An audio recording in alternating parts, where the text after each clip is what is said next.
the Clean, Affordable, and Secure Energy Program for Southeast Asia. It's a program funded by the Ministry of Environment from Germany. Just some minor housekeeping. If you are here for the event's long-term scenarios to support Thailand's energy transition, you are in the right place. This has been an expanded version of the original details.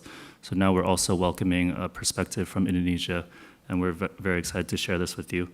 If you are following online, please note that you can also leave your questions in the chat box. There will be a discussion at the end and a Q&A with the speakers here. We have 2 speakers here as well as 1 online that I will introduce to you. And if you're joining online, please remember to mute your devices in the meantime. So in order of speakers, my name is Swithin. I'm a program lead for CASE for NewClimate Institute, as well as an analyst there. I'm joined by Lisa Wijayani. She's a program manager for the Green Economy program at IESR, the Institute for Essential Services Reform. We have Dr. Siripha Junlakarn calling in from Thailand. She's online with us here today. And I'm joined by my colleague, Gustavo De Vivero, who's a research modeling lead at CASE and a climate policy analyst. And I forgot to mention that Dr. Siripha is also a program lead for CASE for ERI, the Energy Research Institute, as well as a senior researcher. So today we have a couple of presentations as well as a discussion as mentioned before. I will first introduce the event and a little bit on the CASE program, and then we give it over to our Indonesian and Thai experts who will take us through the current status of energy transition in their respective countries and show how research can and has been used to change discourse in national policies, events, and negotiations. We'll also include some examples from one of our flagship projects in the program that basically builds long-term energy scenarios in consultation with government and industry stakeholders. And then our last content presentation from Gustavo will be about bridging science and action, and he will present a little bit on the overall methodology and approach behind the analytics and engagement developed and employed by CASE. So a little bit about the CASE program and our role within Southeast Asia's energy transition. We are operating in 4 countries, Vietnam, Indonesia, Philippines, and Thailand, with a wider ASEAN engagement, all 10 Asian countries. This program has an international reach as well, so we have think tanks and organizations internationally based in Europe. This is the regional umbrella. To note a bit about the consortium behind this project, we are coordinated by GIZ, the German Development Agency, with 2 regional implementing partners. That's the NewClimate Institute, that's us, me and Gustavo, as well as Agora Energiewende, another energy transition think tank based in Germany. And then in each of the countries we operate, we have 5 implementing partners across the 4 countries. We have IESR, the Institute for Essential Services Reform, ICSC, the Institute for Climate and Sustainable Cities in the Philippines. We have TDRI, the Thailand Development Research Institute in Thailand, and the Energy Research Institute in Thailand, as well as Viet in Vietnam.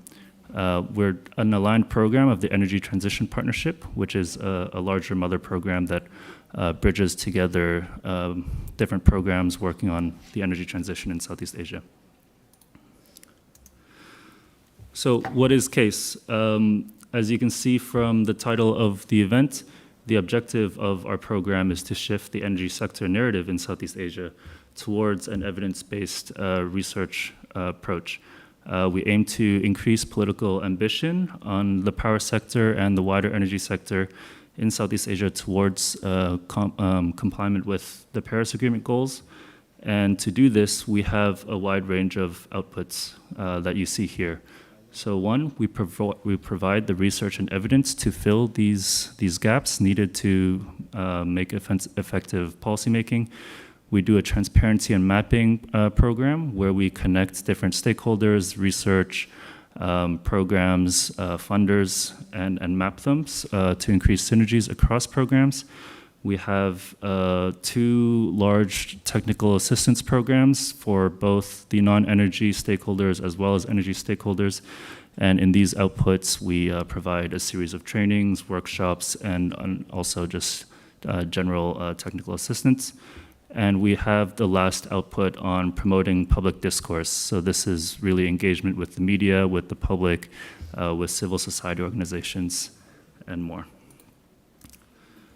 We also work around a range of topics that we first defined in the program by identifying some key challenges in the region.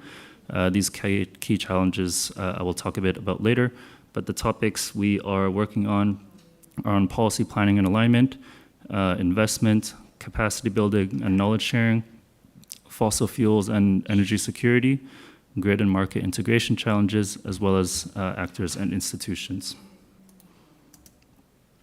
So what is our role and philosophy here in shifting the energy transition narrative? To do this, we have an illustrative schematic. So first of all, we are basically identifying what are the key challenges facing the energy transition in the region. This has been identified through our local, regional, and international experts within the consortium. And only through this do we work to develop some activities. We have a large stakeholder validation process, and this is essential to us designing activities that we think will be effective and targeted. So these challenges, as well as the activities, are validated and discussed with both policymakers, researchers, and implementers on the ground. And through this, we identify what are the key gaps we're missing in the region, what is exactly needed to move forward this narrative on pursuing the energy transition. We also identify the significant policies of windows. So in order to do this, to do kind of effective work on our side, to provide the research evidence to give impact, we also identify which windows will be most effective by delivering that research. We do this for events, for certain national documents, policy processes, negotiations, and agree the evidence needs with stakeholders before that, so we ensure that our research is hitting the exact point we want. And lastly, we also, of course, deliver the high-quality products in all those 6 outputs that I noted in my previous slide. So now I will give the floor to my first colleague for the first content presentation. Lisa Wijayani is a Green Economy Program Manager for IESR. She holds a master's degree in ecological economics at the University of Edinburgh and has been working in the development field for over 8 years at various national and international organizations, such as the Institute of Sustainable Earth and Resources at the University of Indonesia, the Asian Development Bank, the UN Sustainable Development Solutions Network, and the ASEAN Secretariat. Lisa, over to you. Yep, thank you, Swithin.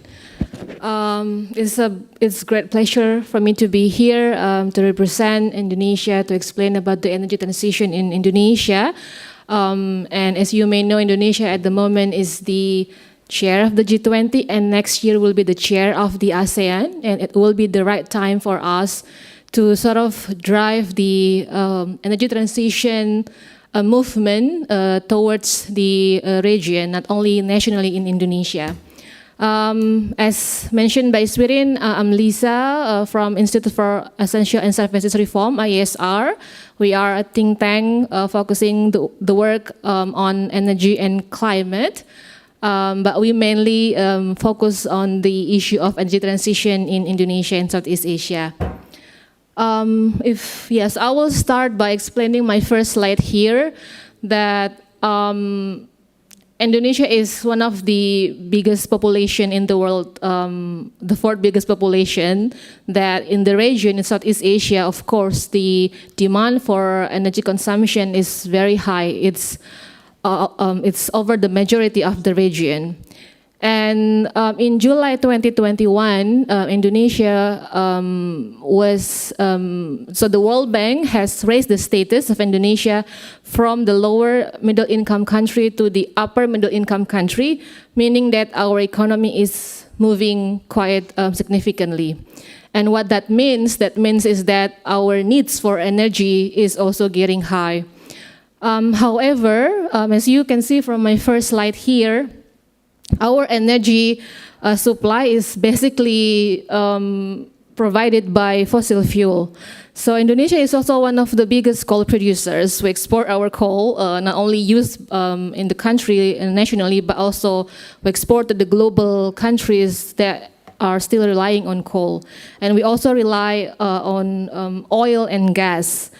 And the majority of these fossil fuels are used for the transportation sectors, power and industry sectors, which, as I mentioned before, the economy is moving forward. So if you can imagine that if the fossil fuel energy is still used by the country and the economy is,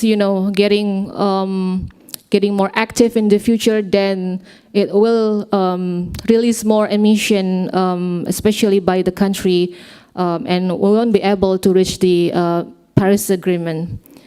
Next slide, Swithin. Yeah, and here Indonesia is actually aiming to reach the share of renewable energy by 23% in 2025. However, at the moment, we are still able to reach 11% of the renewable energy share that we are aiming to.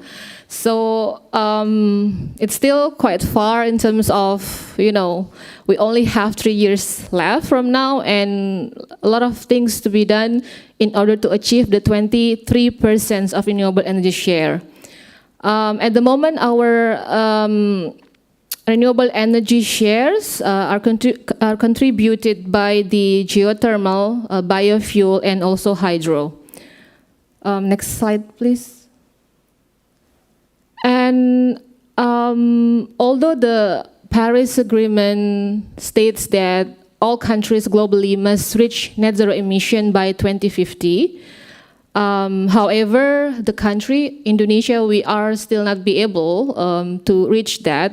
We are projecting our ability to achieve the net zero emission by 2060 or even sooner. We don't know yet how soon is that. Hopefully 2050. But there has been the discussion going on in terms of the challenges. For example, the financial support in order to build infrastructures, to end the fossil fuel subsidy and so on, that will hamper our effort to achieve the net zero emission by 2050. This is really opposite with our study because the result on our study, because we have done research with our partners that actually Indonesia will be able to even reach zero emission by 2050, power sector by 2045. I will explain later on my next slide.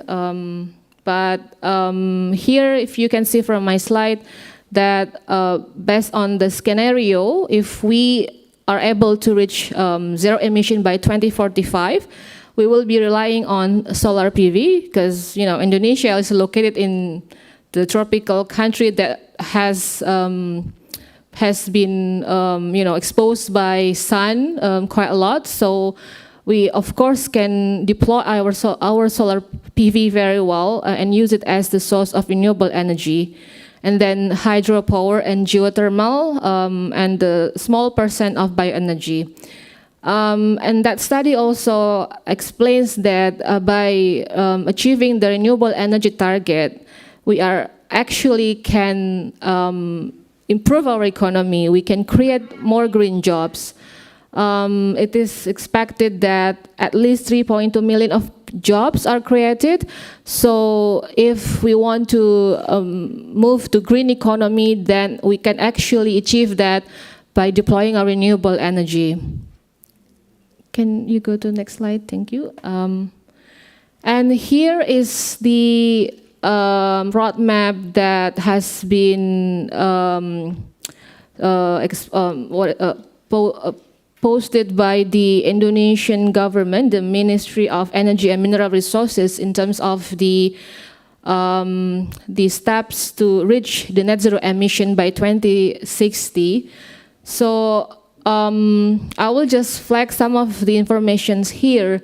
Is that by 2025, we will deploy our renewable energy more from solar PV, and then we will start to slowly phasing out coal in 2031, and then later on 2036. We hope through this scenario, of course, that by 2060, there will be no more coal use, as well as gas and other fossil fuel energy, and we will be relying fully 100% from the renewable energy. Next one. Yep. So this is the work that we have been doing with other partners under CASE project, that we are working on the long-term energy scenario to decarbonize power system. We work together with multi-stakeholders, including the Indonesian government. And what we are doing under this activity or this project is we actually try to build long-term energy vision and try to validate data assumption to provide inputs for the long-term national energy planning. So in Indonesia, we have several regulations and policy that will influence the energy policy in the future. So for all these activities, that will be targeted to all those the four regulations and policy that are actually part of the Indonesian government plan. So the first one I have explained before, and second one is to increase and align political ambition for decarbonizing the power system. The third one is to trigger transparent discussions among key stakeholders about energy transitions and its implications. Also utilizing the narratives of co-benefits and just transition. And lastly, to provide capacity building and modeling capabilities. In terms of methodology, I think my colleagues here will be able to share the detail, because we are working together with them in developing and implementing the methodology. But as I mentioned before, that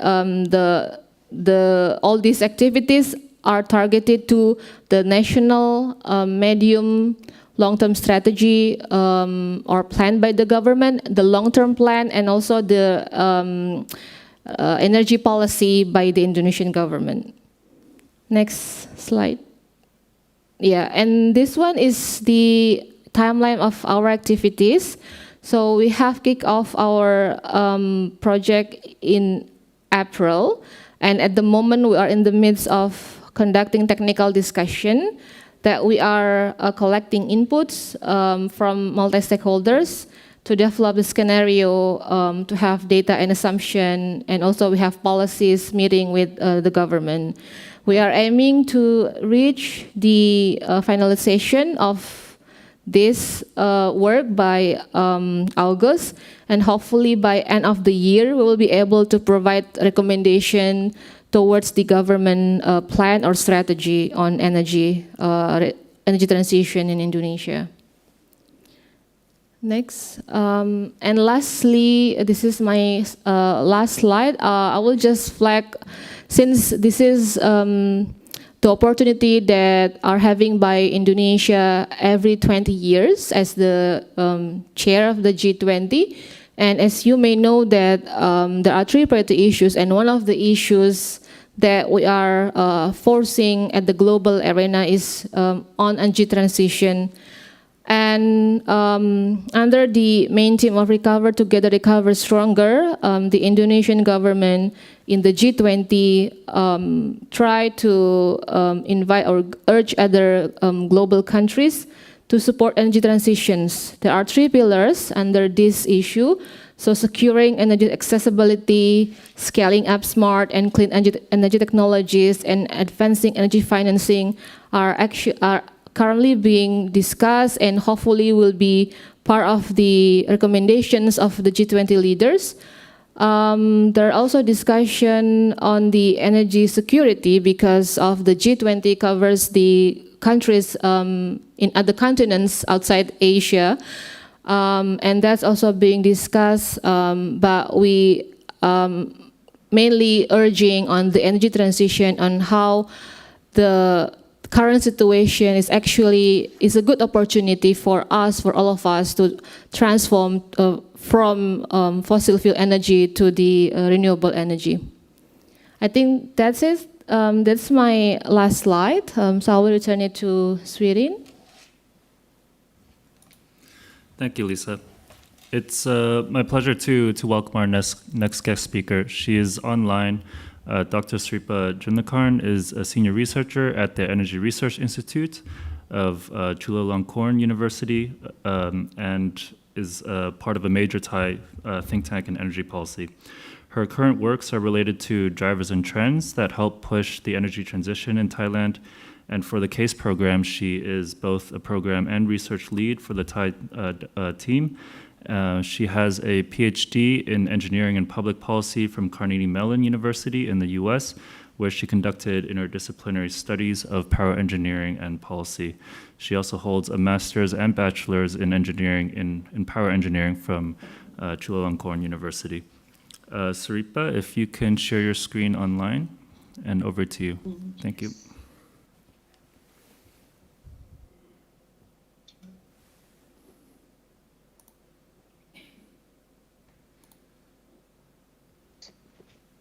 So it's now the full screen, right?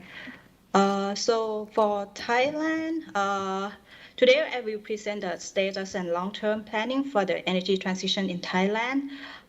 Basically, the current status situation in Thailand right now, our power sector, the power sector is regulated with the enhanced single buyer model, and the current generation, as you can see in the pie chart here, is dominated by natural gas.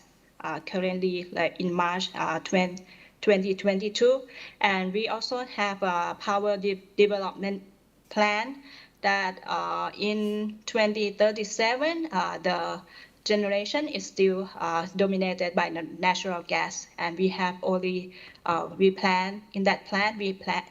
we will have a renewable energy about 20%, which is quite a small number, small share, and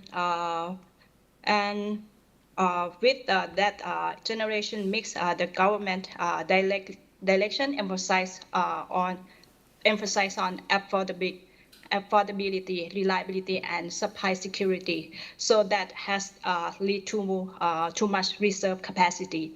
As you can see, our installed capacity is about 50,000 megawatt, but we have the peak demand in 2021 around 31,000 megawatt. So the reserve is quite very high, and also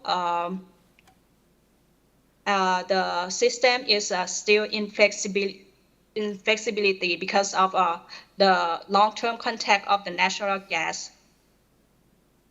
And also, this has led to the lock-in from the fossil fuel industry, as we have dominated by the natural gas. And recently, the government just approved the 2 units of a large coal power plant in northern region that will be retired in 2022 and 2025. But this one will be replaced by the same fields with advanced technology. So the situation is quite go for the fossil fuel.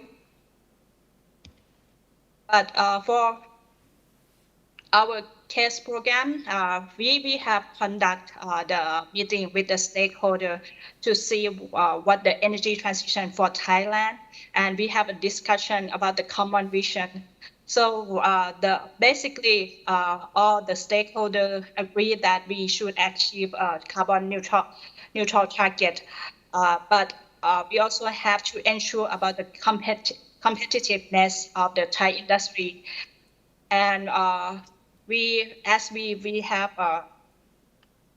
need to ensure about the economies of Thailand and the cost of energy to be low for Thai people that can be affordable for that electricity price. So the current situation right now, Thailand is aiming for carbon neutrality by 2050 and net zero greenhouse gas emission by 2065, as our Prime Minister announced this target during the COP26. And also another target is we need to reduce the greenhouse gas by 40% in 2030, which this one is very ambitious target. And the key challenges for Thai energy transition have identified by our program. By this program, we conduct the meeting as to ask what the challenge for the Thai energy transition, and basically is for example, we have a challenge about the increase of renewable energy and grid integration, because of we have the enhanced single buyer model that most of the generation is natural gas, and also the challenges is about the impacts and benefits of energy transition, as we don't understand much about the carbon benefits and impacts of energy transition, and we don't have the just transition policy for the fossil fuel industry that have to maybe change their business. And also, I think the political engagement and alignment is very important for the energy transition, as the energy transition will involve many stakeholders and the government agency. So it's about the actor and institution and political will and joint visioning. So we think the political views and joint visioning will have a lot of impacts to change the energy transition. So in the CASE program, we have conduct the study about the long-term energy and carbon benefit to fill this gap. So this will help Thailand bring out the new evidence on the energy scenario and develop the long-term vision with key stakeholders. And we also analyze the socio-economics such as health, economics, and for the stakeholder vision. So in this study, we analyzed two pathways for energy transition. The first one is the reference scenario, which is the existing situation of Thailand. We consider the latest national energy plan, including PDP, Power Development Plan, Alternative Energy Development Plan, and Energy Efficiency Plan. And for the second scenario is the carbon neutral. This one we consider the cost optimizations of technologies that will use for reduce the carbon emission. So basically, in the result, we see that emission need to peak as early as this year, as we the best year that we consider is 2019, and the emission will reduce around about 80% 2050,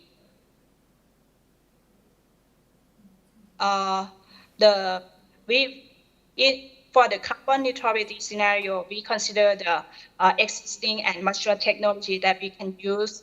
So, for example, in 2050, the share of RE will increase about 76%. And the key strategy that we will use the renewable energy and phase out fossil fuel, and try to use the energy efficiency, and also we need to do the electrification in transport and industry sector. And it's possible to use the clean hydrogen for the later year. And also, as we see in the result that the electricity demand will expect to be more double in the next 30 years. Here, as you can see in the figure on the right-hand side. So this is very important to highlight that the power system must be transformed to use more renewable energy to reduce the carbon emission. And as we consider we need to be competitive for the economics. So this represents the opportunity to modernize the energy system, and this requires a comprehensive investment program. Basically, when we compare between the two scenarios, we see that the investment cost not really different, not significantly different, but the share of the capex and opex is different. As a carbon neutrality scenario, we will see that the capex will be very higher than the reference scenario. And the transition of the low carbon energy system will help the public health and create more jobs for Thailand. As we do carbon benefit analysis, we see that this will improve the public health and reduce the health impact from the air pollution, and also create more jobs, the new job from the renewable industry, and promote the economic growth. And we estimate that the direct investment over the 30 years will be around 4.5 trillion Thai baht. So that are the results from our study, and this study aimed to bring the added value to Thai energy transition, as we have initiated the high-level dialogue with the various energy and non-energy stakeholders. So this help provide the support for the government agency to frame to revise the energy plan to achieve the carbon neutrality as well. And we also have a capacity building to support the government agency for using the tool that we use for this analysis. Yes, I think that pretty much about my presentation. Thank you.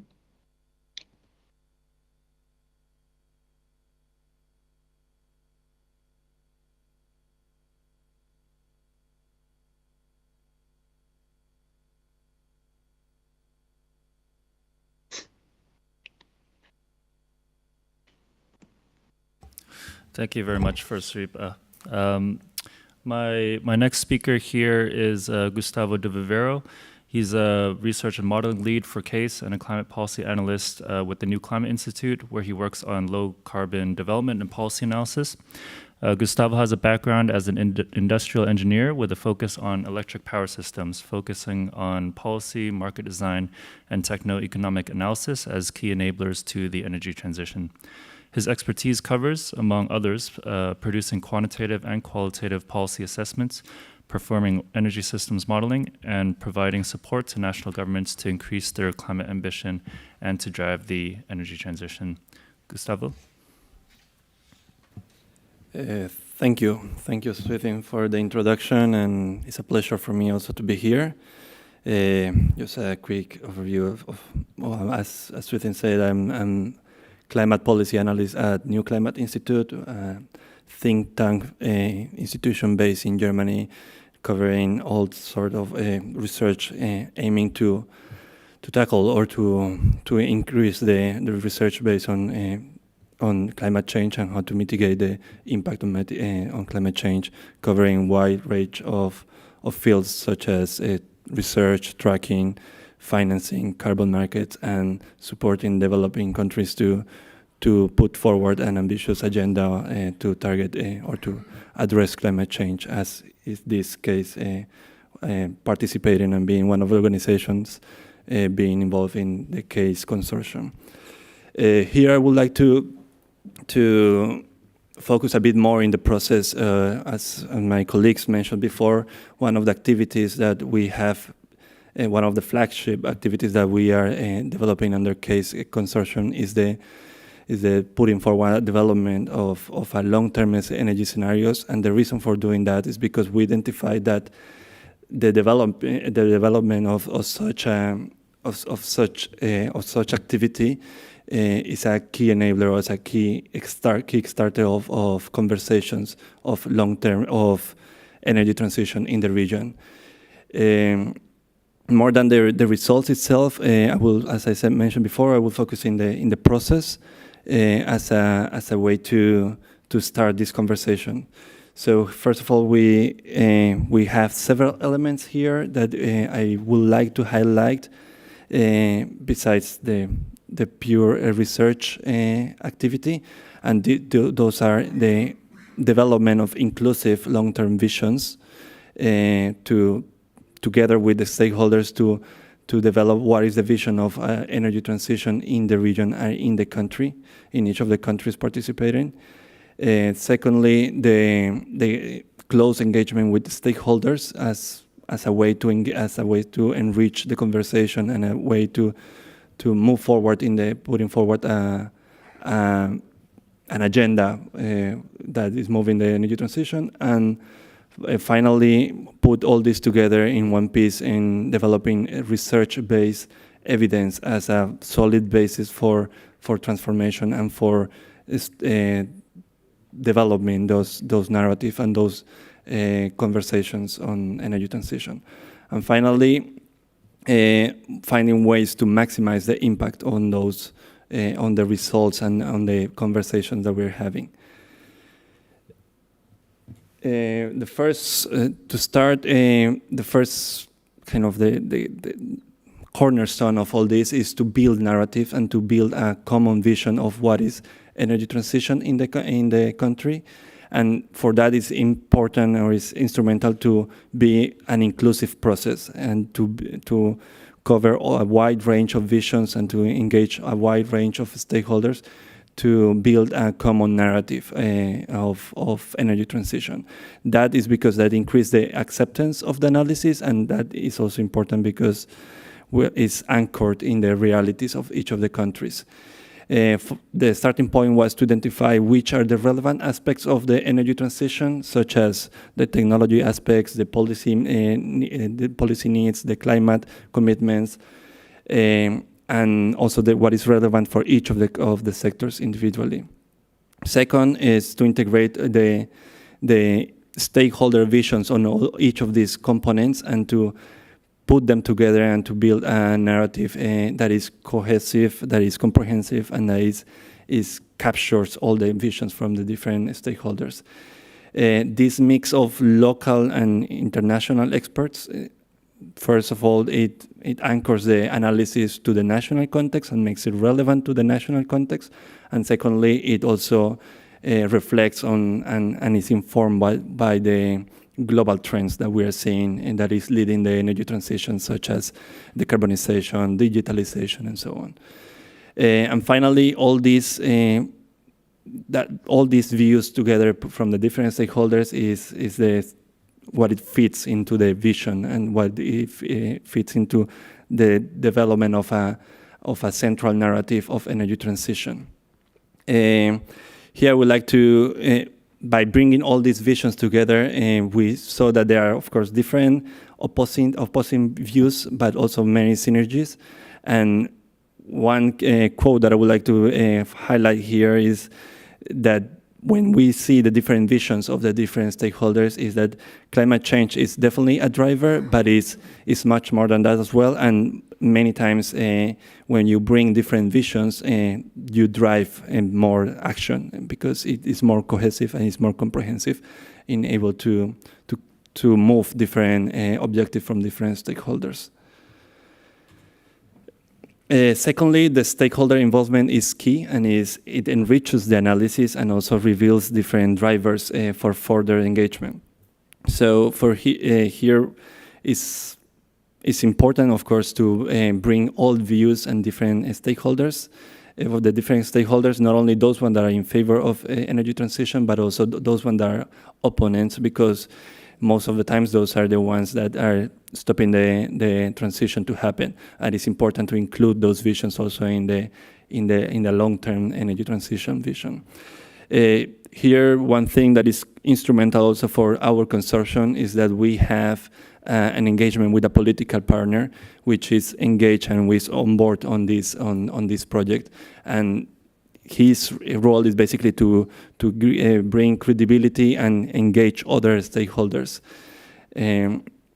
And by doing that, we were able to engage a broad spectrum of stakeholders, covering governmental agencies, and also private sector, academia, civil society, and which, as I said at the beginning, it enriches the analysis and covers a wide range of objectives. The participation of the stakeholder was through all the process, so it started from the conception of the long-term visions, and it also included in the modeling exercise of validation of the assumptions and validation of the results. And by doing that, we ensure that all the visions from the stakeholders, as much as possible, are covered and reflected in the analysis. The cross-sectoral views on energy transition also reveals obstacles that we were not aware of, and also that we need to address in order to facilitate the discussion, and also reveal some synergies across the sector that could be exploited and could be used as a flag to continue the conversations. Finally, and central to this stakeholder engagement is that the discussion of the concerns of the different stakeholders, by addressing them, we were able to inform and to shape and to enrich the analysis itself. Thirdly, the research-based evidence there is essential to bring robustness we saw that it's a solid instrument to start the conversation and to start to start understanding what are the implications of the energy transition itself. This is because when we have solid evidence, such as quantitative analysis or a modeling analysis, we bring solid research that increases the robustness and the confidence of our results on the stakeholders, and therefore in the policymakers as well. One important thing is that the selection of the tools and the selection of the models that we were covering have to be able to capture the essence of the long-term visions that were defined in the first conception of the long-term vision. And secondly, it should also include a wider range of impacts, not only what are the impacts on the climate change, but also what is the impact in the economy as a whole, and what are the impacts on the development of the country from the societal and economic perspective. This means for instance, what are the impacts on job creation, or what are the impacts in the air pollution, and so on. And finally, this inclusion of these development impacts facilitates the discussion and also facilitates the linkages with actual policy making and actually action. Another point about the research-based analysis is that it facilitates also to understand what are the implications of different pathways of decarbonization in different sectors. To understand, for instance, what it means to decarbonize the transport sector or the power sector in terms of the changes of the structure of the system. For instance, we see that there is a need of increased need of flexibility in power systems. Finally, but lastly but not less important, of course, all these have to be reflected in impact, and there are different ways that we saw how to maximize that impact. And first of all is to understand that what is the national context and to be able to reflect that national context, and second, to be able to react to policy windows of opportunity. This means when are the next energy plans, where are the next policy-making processes in order to inform those processes. And since we are engaged with the stakeholders, we will be able to have or to reflect a wider audience as well. By addressing, as I said before, by addressing the stakeholder concerns, we were able to make sure that the results are not only relevant for the national context, but they are also enhances the acceptance and ownership. So the stakeholders somehow are also owning the results that we were getting. The inclusive and the solid analysis of the solid framework is also an instrument to encourage engagement and interest, as we saw that the more that we were developing the analysis and the more that we were engaging the stakeholders, the more active they were as well to be able to participate and to have a voice on what is the energy transition. And I think this is essential to be able to move forward an agenda. Thirdly, there is, as I said at the beginning, it's key to target concrete, to know what is the concrete windows of opportunity in terms of policy making or in terms of energy planning, and be able to fit that those windows of opportunity and increase ambition. And finally, is of course a comprehensive analysis, but it doesn't cover the whole spectrum. So this whole process also revealed new areas of research that by working forward and moving forward on those areas, we increase even more the engagement of stakeholders, and we also are able to move forward in the discussion of energy transition in the countries. Just to finalize, this is a process that we develop in the case consortium, and we are aiming to implement in each of the countries. We already have first-hand experiences with Thailand, and we are starting also with Indonesia, and following by the Philippines and Vietnam. That's it from my side. Over to you, Swithin. Thanks. Thank you, Gustavo, as well as Lisa and Siripha online. That was a very interesting discussion. If you are just joining us today, right now we have heard in this session the current state of play and future outlook on the energy transition in both Thailand and Indonesia. And along with the analytics and forecasts, we've also heard from Gustavo about the importance of the actual process and not only the results. How the process and the approach taken to deliver those results also affect national policy planning and processes. Now we will move to the discussion part of the session. If you are here in this room and you have a question, please kindly raise your hand, and our colleague will bring a mic over. And if you are online, you can please post it there too. We have a question in the back. Please kindly also state your name and as well as who you are addressing the question to. Thank you. Yeah. So first of all, thank you for excellent presentations.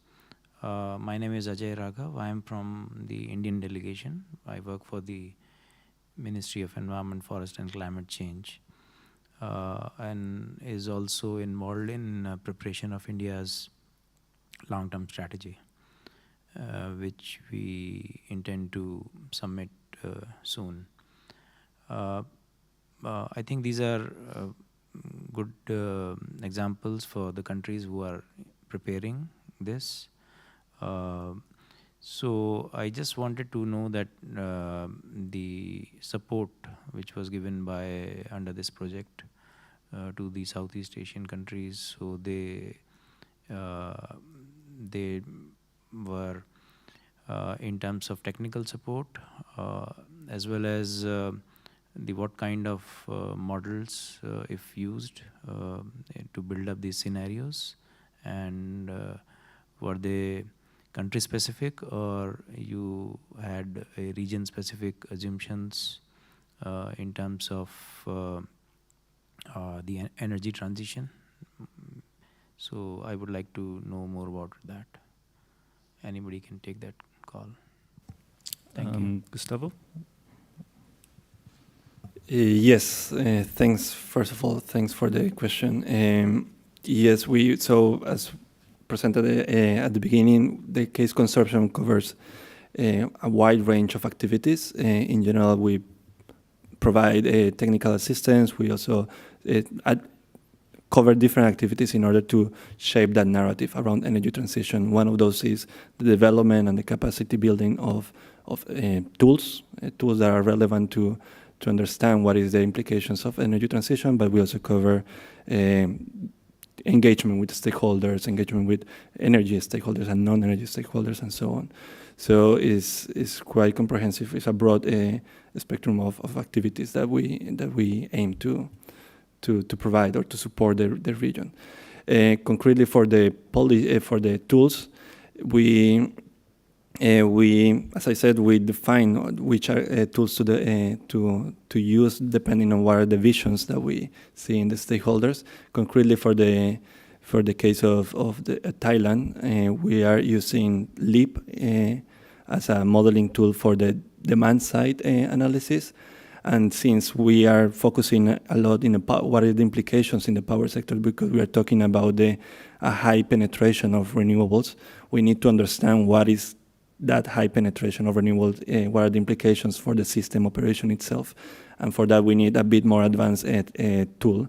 We are using PIPSA. PIPSA is conducted by one of the partner organizations, Agora in this case, and the objective is to understand since it's an hourly modeling tool, we are able to capture what is the needs in terms of flexibility, investments, and so on. So it's a conjunction of these two tools, and we are also covering in-house. We have in NewClimate tools that develop tools that assess what is the impact in terms of development impacts, job creation, air pollution, and so on. These are Excel-based tools that we develop in NewClimate, and we also put it at the disposal of the countries. By combining all this set of tools, we are able to to understand what is the implications of energy transition in the demand side, demand energy, in the supply of the power sector supply, and the development impacts in the society in terms of jobs and economy.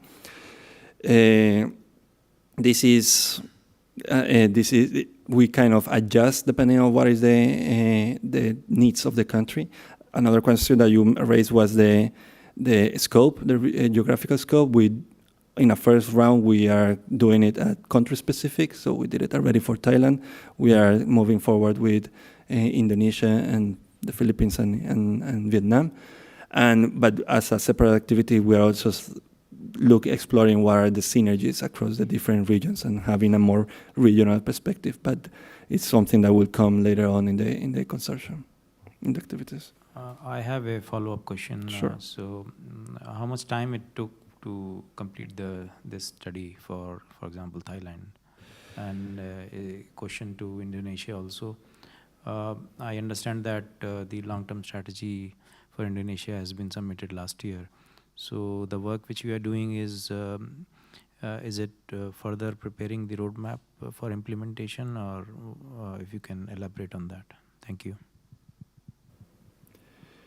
In terms of time, as you say, this process, this development of the long-term energy scenarios is not only about the tools itself, it's quite complex, especially bringing on different views and engagement with stakeholders. So the first engagement that we had with the stakeholder was exactly 1 year ago, and it was a process of feedback and contacting specific stakeholders bilaterally, and then bringing them together to have open discussions. So all in all the process was 1 year, exactly 1 year. We are now preparing still not to be, it will be launched after summer, but we're preparing the final report towards September. I just want to highlight that it's a complex process. It's a complex process in terms of modeling setup, in terms of research, but it also bringing on the different stakeholders and being able to reflect and react on their inputs. So it's quite complex, but it's worth, because at the end we see a lot of engagement and a lot of positive interest in the stakeholders to be able to discuss about what are the implications of energy transition. Maybe before handing over to Lisa, I just want to quickly interject on something to bring it back to the first question as well. As Gustavo mentioned, this approach is quite context specific. In this case, we are a regional program, but the approach that we've developed and the philosophy of our work is, we think, quite replicable across different types of settings, different countries. It's really about bringing the science to the policymakers, but the types of policymakers may need something different, right? So the overall approach can be replicated, but what may need specific kind of more this year-long process that Gustavo mentioned is deciding what types of analysis to use, which depends on the experience within different ministries of who you're working with, the stakeholder structure, the government structure, the cultural processes are different each country.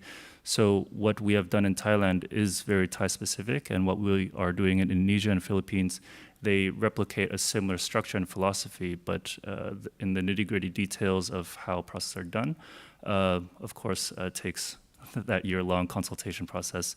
And while we are a regional specific program, we obviously have greater ambitions for global change. So we are happy to exchange in more detail whenever you like about such if this is replicable for India. Lisa, could you answer? Thank you. Okay, so for the long-term strategy that we just launched last year, actually we also heard that this year the Indonesian government is aiming to release the updated one. But I think because of now the government is focusing on the carbon pricing, carbon tax policy that has been low-hanging fruits that we actually have to implement that before, like early this year. But until now, it's not implemented yet. So I've heard that the government, the Ministry of Environment and Forestry especially, they are working on that.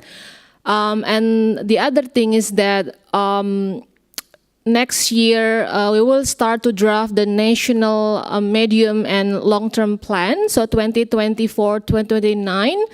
And that's for the national medium plan, but the long-term plan for the 20 years, that's also will be starting to draft, but by at least next year. So what I've heard so far is that we are all working to align the plans towards the 2060 or sooner strategies. But what I see now, it's only the Ministry of Energy and Mineral Resources that have released the roadmap, as I just showed you before. And National Development Planning, of course, they are in the midst of making the preparation of the plans. And I think under this case project also, as I mentioned, the regulations that we are targeting to by giving recommendations, especially on energy transitions, because we have seen the roadmap and we know what to be improved. But for because in Indonesia we have two ministries, the overseeing energy transition and the other ministry that overseeing the sort of land use and forestry environment issues. So yeah, I hope I answer your questions. Thank you, Lisa. We actually have a question here that's kind of along the same vein, so I would give this back to you. As you mentioned, there's a few ongoing processes going on in Indonesia with the update of the LTS that was published last year. We've also seen the state-owned energy company, PLN, release their net zero energy plan roadmap with up to 2060. As you mentioned, the state of the energy system now is very fossil heavy.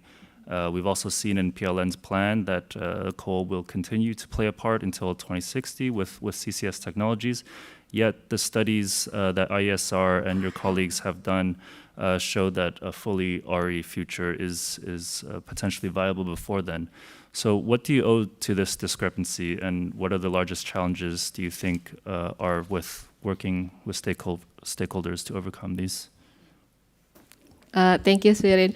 So, actually, I've heard just recently that before 2060, the PLN will retire coal-fired power plant, and that will start by doing so in 2025.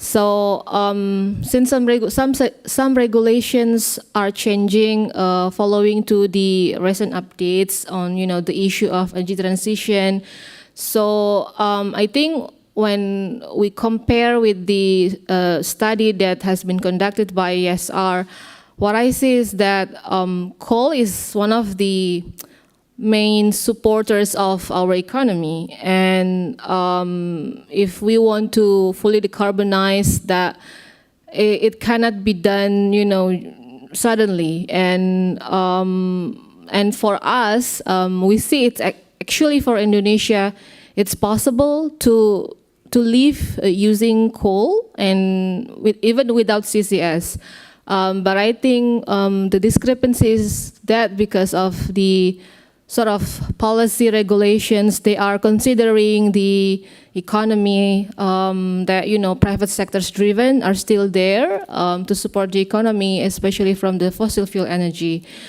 Yeah, I guess if we wanna see the exact study, how we actually measure or assess the possibility without thinking of the private sector profits, I think Indonesia will be able to reach the net zero emissions by 2050 and, start living a fossil fuel even before 2050. Thank you, Lisa. We have another question here. This is also along the lines of fossil fuel systems across Southeast Asia, and is related to the Russia-Ukraine conflict this year. So we've seen many countries' power sector decarbonization plans somewhat derailed by the Russia-Ukraine conflict, with many countries outside of Southeast Asia, but within as well, choosing to kind of double down on traditional fossil systems, securing new sources of fossil gas and LNG. Indonesia has banned all exports for coal, which also obviously impact importing countries in Southeast Asia and ASEAN.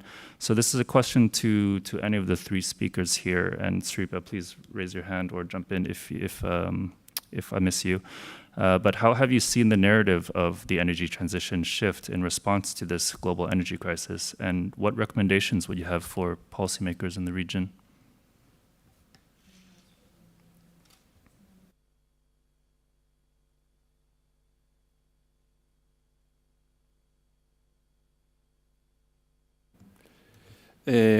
Let me first quickly maybe answer this, maybe from a regional perspective, and also linking it back to our research and kind of the feedback that we received already from the stakeholders. One of the main concerns of the stakeholders is always talking about energy transition is the affordability of that transition. How we will then affect the cost of energy, knowing that the cost of energy has direct implications to, for instance, to the inflation of the countries.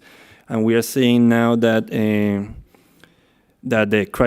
energy crisis that was unfolded from the Russian invasion to Ukraine, has had severe impacts on the cost of energy, not only for those ones that are importing the gas or oil, but also for those ones that rely heavily on gas and on oil and coal. So that impact on the cost of energy has direct implications to the cost to the inflation and to the economy itself.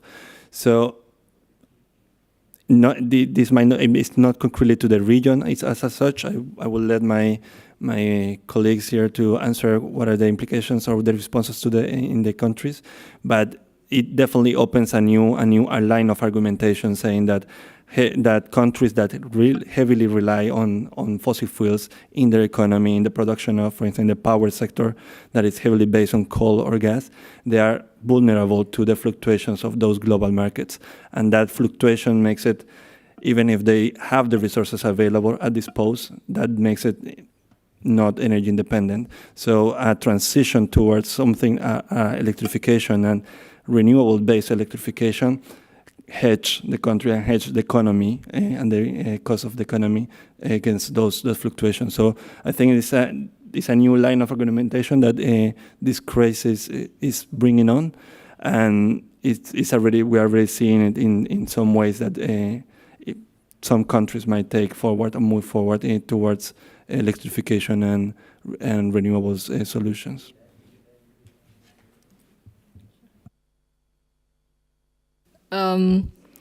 So for Indonesia, actually the narrative of energy transition has been there even before the energy crisis. But when we oversee or we are aware of the energy crisis happen in the world, because we are representing developing country, we actually think of the energy access first, because okay, people are scared they won't be able to, pay for the affordable energy. But in the countries like in Indonesia, in some areas, we are still not be able to get electricity. So the narrative is there, but in terms of, whether the government are influenced by the current issue or the crisis, I don't think in Indonesia especially it's really impacted. As I mentioned, the energy access is one of the crucial issue. And then I think energy transition is, the second impact that has been, aware by the government since it will influence the subsidy given by the government to the poorer fossil fuel subsidy that will, reduce the budget by the government. So yeah, I'm not sure how other countries because we are working on the G20 issue, and that discussion is there, but there are debates between developed countries, and yeah, the position is how we ensure energy access before we even think of energy security itself.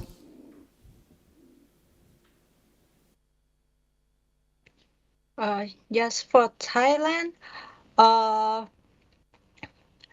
we have experienced the global energy crisis before, and the government have tried to diversify the fuel type that used for the energy sector.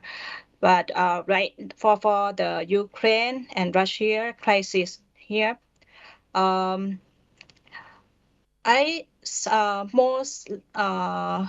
most measure that the government use right now, they think that the crisis will be the short term.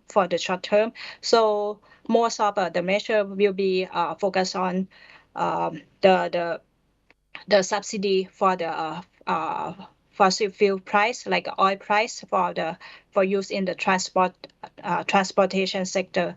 So I think this will be the good opportunity for the government to consider to balance between to do the electrification in the transportation and industry that will help Thailand to use more on the domestic energy, like a renewable energy.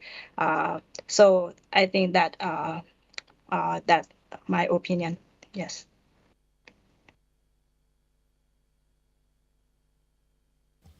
Thank you, Siripha. We have one last question that we see. This is more focused on the experience in Thailand and the stakeholder process and analytical process that went along with it. So I think this is mainly geared towards Gustavo and Siripha, although Lisa, feel free to jump in as well. But in your year-long modeling and consultation exercise with industry and government on Thailand's long-term energy transition under CASE, what have been the kind of primary critical elements and concerns that were raised within these consultations by stakeholders?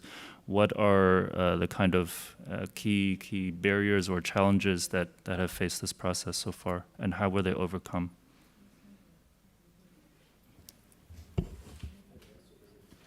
Okay, let me first give a first try, and please, Siripha, feel free to jump in after. As I mentioned before, the process itself is quite complex because we have different visions, different views on different understanding what is energy transition, depending on the stakeholders. So bringing them together and bringing them to a cohesive and a vision that makes sense of energy transition was one of the main challenges. And of course, you will never be able to satisfy all the different views, but you have to understand where to make compromises. So I think that was one of the challenges that we face in the first place. But the way to address them is to basically to give voice to stakeholders, to know that their voice is heard, and to know that the concerns are somehow integrated into the assessment. Another concern that was constantly raised during this process was the feasibility of a fast transition. So we are looking, the model itself look for how to go into energy, to the transition to decarbonization. And we saw that simply it makes economic sense to do it fast. The faster that you go, the more you save in the future. So this is something that many times contradicts with stakeholders' views when they are more reluctant to change, or there is an inertia that hinders the change. So shaping that narrative and discussing that narrative around the speed of transition is another of the challenges, because there are other compromises in that transition. And that links to the final point, that is basically how to bring on the losers of the energy transition, and we're talking about just energy transition. From the modeling perspective, it was not covered, so it is something that one of the compromises that we made, but we raise it, and we know that there is a gap there. So it's an additional analysis that we will continue in the future, and to understand what is needed for that just transition, and also other key elements of the just transition, such as what is needed in terms of market design in order to bring different stakeholders to participate. That's it. Siripha, feel free if I'm missing something. I think you cover all the points, but I would like to add about the speed of the emission reduction, as when we have a discussion with the stakeholder, like not just only the government agency for the ministries of energy and ministries of environment. So they both have to study about the long-term energy scenario, and there are different pathways that we can go for the neutrality, the carbon neutrality target, but yes, it's different in terms of the speed that for our study that will support for the ministries of energy. We go very fast to do it right away. But for another study that developed by the Ministries of Environment, that's a different pathway that they will transform more slowly because of they're concerned about the impacts on the private sector and the other sector that involved in the transition, especially for the fossil fuel industry. And I think they still think the government, most of the think that when we make the transition by increase the more RE in the generation, that will increase the electricity price, so that will lead to a lot of impacts on the people, the consumer, or even the industry for the competitiveness. So yes, that the concern that raised from the government.